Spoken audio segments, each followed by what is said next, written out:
अस्सलाम वालेकुम स्टूडेंट्स। हम जैसा कि लास्ट हमने रिव्यू करा था, ये लास्ट आपका रिव्यू है। अब हम थोड़ा सा आगे बढ़ते हैं कि क्या है क्या नहीं है। देखिए, कुछ क्वेश्चंस हैं जो कि बहुत इंपॉर्टेंट है आपके लिए।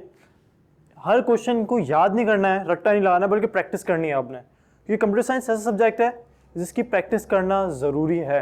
और क्योंकि आपकी न्यू बुक है, ये सारा का सारा प्रैक्टिस वे में ही आपको समझ में आएगा। हमने जितना भी चैप्टर पढ़ा था लास्ट टॉपिक में, हम इसको बस कवर कर रहे हैं रिव्यू में कि क्या क्वेश्चन क्या बोल रहा है। ठीक है, पहले क्वेश्चन पर आते हैं students. Define operating system, give 3 examples of operating systems. पहली बात तो ऑपरेटिंग सिस्टम क्या होता है।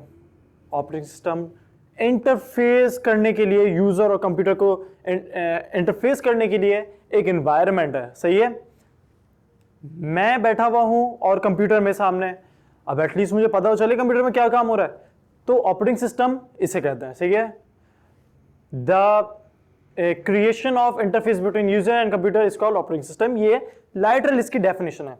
अब टाइप्स बोल रहे हैं, 3 ऑपरेटिंग सिस्टम्स की टाइप्स देते हैं। ठीक है, तो मैं पहली टाइप दे देता हूं, Windows, Linux and Mac OS. MacBook का जो होता है एप्पल का। तो हमने 3 एग्जाम्पल दे दी। पहला क्वेश्चन आपका कंप्लीट हो गया। दूसरा, list functions of OS, write briefly about any 2। List दे। सही है, पहला क्या था, बूटिंग था, रिसोर्सेज मैनेजमेंट था। सही है, इंटरफेस था, input and output resources management था, प्रोसेस मैनेजमेंट था, और इस तरह से कि कोई 8 पॉइंट्स थे, उनको आपने लिस्ट करना है, आपकी पीपीटी में आपको मिल जाएगा। ठीक है, वो कह रहे हैं कोई 2 डिफाइन कर दें। हम अगर 2 डिफाइन करें, बूटिंग, बूटिंग क्या होता है, ऑपरेटिंग सिस्टम जब हम स्टार्ट करते हैं पूरा वो एक एनवायरनमेंट क्रिएट करता है। सही है, सारा एनवायरनमेंट क्रिएट करता है ताकि आप आराम से अपने कंप्यूटर को देख सकें या अपने फाइल्स को समझ सकें। वो बूटिंग आपका काम करता है। ओके, पहला हमने बूटिंग दे दिया। The next one is file management. Okay, file resources management या फाइल मैनेजमेंट, बात देखिए। तो स्टूडेंट्स, फाइल मैनेजमेंट क्या करता है, आपकी जो फाइल्स होती हैं, जो आपने फाइल्स क्रिएट करी हैं, डॉक्यूमेंट्स, वर्ड, एक्सेल, जो भी फाइल्स थी, उन सबको मैनेज करता है एक प्लेटफॉर्म पर। स्टूडेंट्स, लाकर, समझ में आई आपको मेरी बात, एक प्लेटफॉर्म पर लाकर उन सारी फाइल्स को मैनेज करता है आपका फाइल मैनेजमेंट। तो बात क्या हुई, हमने इसकी 8 फंक्शनैलिटीज बताई ऑपरेटिंग सिस्टम की क्या होती हैं, और 2 को हमने डिस्क्राइब भी कर दिया। इनको टिक भी लगाते जाते हैं जो क्वेश्चंस हमारे कंप्लीट होते जा रहे हैं students. The next question is differentiate between GUI and CLI, right and 2 benefits of each. Differentiate करते हैं GUI और CLI। भाई सबसे आसान बात है, GUI क्या होता है, graphical user interface. Okay, CLI क्या होता है, कमांड लाइन इंटरफेस। GUI क्या करता है, आपको इमेज ग्राफिक की वे में शो करता है कंप्यूटर पर। एज टू कंपेयर CLI क्या करता है, कमांड शो करता है, कमांड्स आपको टाइप करनी पड़ती हैं। GUI का क्या इशू होता है, GUI ये होता है कि थोड़ा स्लो होता है, बट CLI थोड़ा फास्टर होता है, क्योंकि उसमें सिर्फ आपको कमांड्स लिखनी होती हैं। GUI आसान इसलिए है कि आपको कोई फाइल लिखनी नहीं याद नहीं करनी पड़ती है, कोई कमांड याद नहीं करनी पड़ती है, सब कुछ आपके पास ग्राफिक की वे में बना हुआ होता है। आइकन हो गया, फाइल्स हो गई, माय कंप्यूटर हो गया, रिसाइकल बिन हो गया, सब आपको आइकन की वे में बना हुआ नजर आएगा। एज टू कंपेयर, अगर आपको कोई चीज डिलीट करनी है तो आपको क्लियर की फाइल करनी पड़ेगी, कमांड डालनी पड़ेगी CLI में, जो कि आपको मैनेज करनी पड़ती है, मेमोराइज करनी पड़ती है एक एक कमांड CLI में। ओके, और वो बोल रहे हैं नेक्स्ट है, right any 2 benefits of each. Benefit जैसे कि मैंने आपको से डिस्कस करा, GUI का बेनिफिट ये है कि आपके पास ग्राफिकल वे में आता है, कलर्स वे में आता है। दूसरा ये कि आपको इश्यू नहीं होता, इजी होता है यूज करने में। ठीक है, as to compare CLI much faster than GUI है। ठीक है, और इसमें जो है आपके पास एक बेनिफिट ये भी आ सकता है कि ये आपकी फाइल्स जो है बिल्कुल ठीक तरीके से ऑपरेट भी कर लेता है। ठीक है, तो हमारे पास 3rd क्वेश्चन भी कंप्लीट हो गया। विच resources is manage by resources management, कौन सी रिसोर्सेज हैं जो मैनेज की जाती हैं रिसोर्सेज मैनेजमेंट के थ्रू। रिसोर्सेज मैनेजमेंट जो है 3 से 4 चीज़ें करता है। आपकी फाइल्स को रिसोर्स मैनेज करता है, आपके जो भी डॉक्यूमेंट्स होते हैं उनको सबको मैनेज कर रहा होता है, सही है। आपका जो प्रोसेस हो रहा है पीछे सारा का सारा कमांड, उन सबको मैनेज कर रहा होता है, सही है। तो इसका काम ये होता है रिसोर्सेज मैनेजमेंट का। ओके, हमारा 4th क्वेश्चन भी डन हो गया स्टूडेंट्स। नेक्स्ट है, what is the difference between single user multi user interface. Students, single user interface क्या होता है? एक यूजर एक टाइम पर एक कंप्यूटर को यूज कर सके, उसे हम कहते हैं सिंगल यूजर इंटरफेस, सही है। एग्जाम्पल है विंडोज है। विंडोज सिर्फ एक टाइम पर एक ही बंदा यूज कर सकता है, 2 बंदे एक विंडोज को यूज नहीं कर सकते।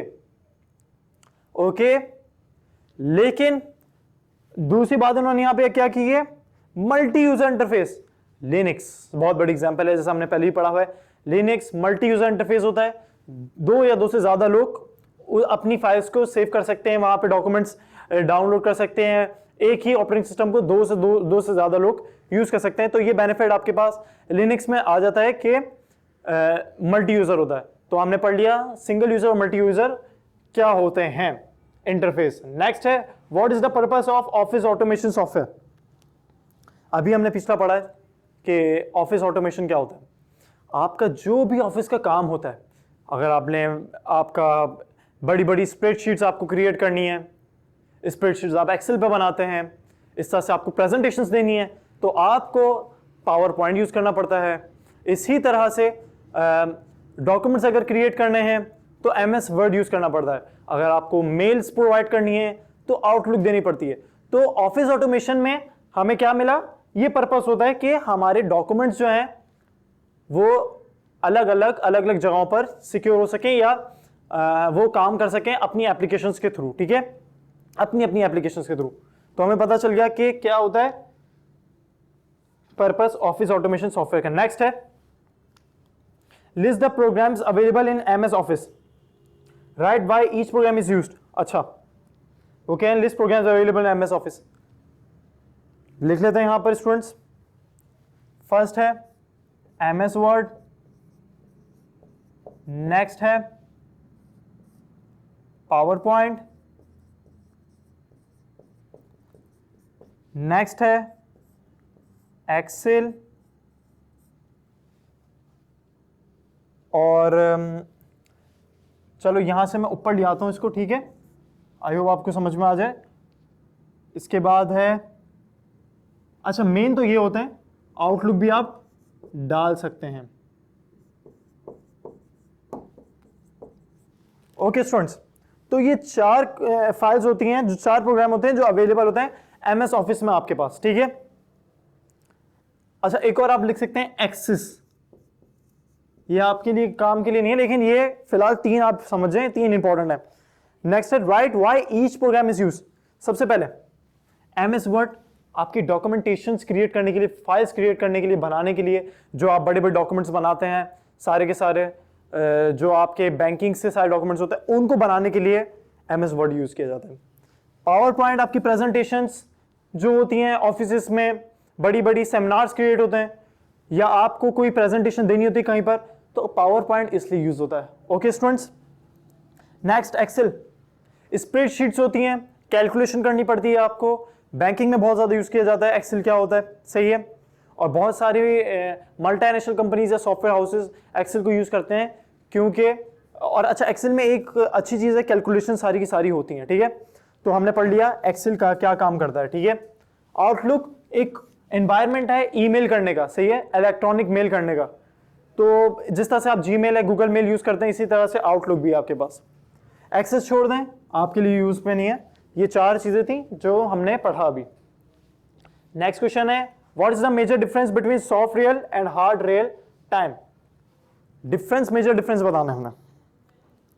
सॉफ्ट रियल हमने पढ़ा था पहले भी कि कोई इशू क्रिएट नहीं करता अपने काम करने के लिए, 30 मिनट्स लेट हो जाए, डिले हो जाए थोड़ा सा, और हमने बहुत बड़ी एग्जांपल दी थी एयर रिजर्वेशन सिस्टम की, कि आपकी फ्लाइट्स टिकट्स डिले हो सकते हैं, तो आपको गारंटी नहीं देते वो, 15 डेज बाद आपकी फ्लाइट आएगी, लेकिन वो गारंटी नहीं है, लेकिन आ सकती है। फ्लाइट की टाइमिंग क्या है, 1 घंटा डिले हो सकती है। तो सॉफ्ट रेल सिस्टम ये होता है। हार्ड रेल सिस्टम मैंने आपको बताया था कि क्या था। हार्ड रेल सिस्टम आपको एक एग्जैक्ट टाइम में करना पड़ता है, क्रिटिकल टाइमिंग दी जाती है। अगर 1 मिनट है तो 1 मिनट में करना है।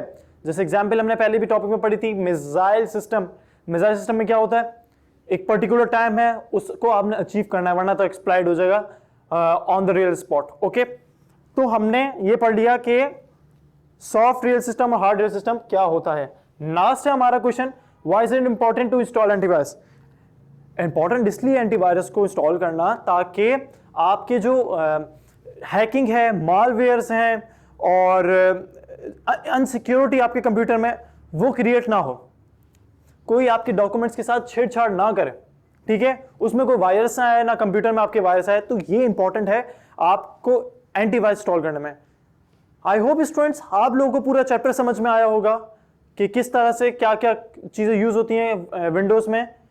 इंशाल्लाह थर्ड चैप्टर में हम मिलते हैं, तब तक के लिए thank you so much, Allah Hafiz.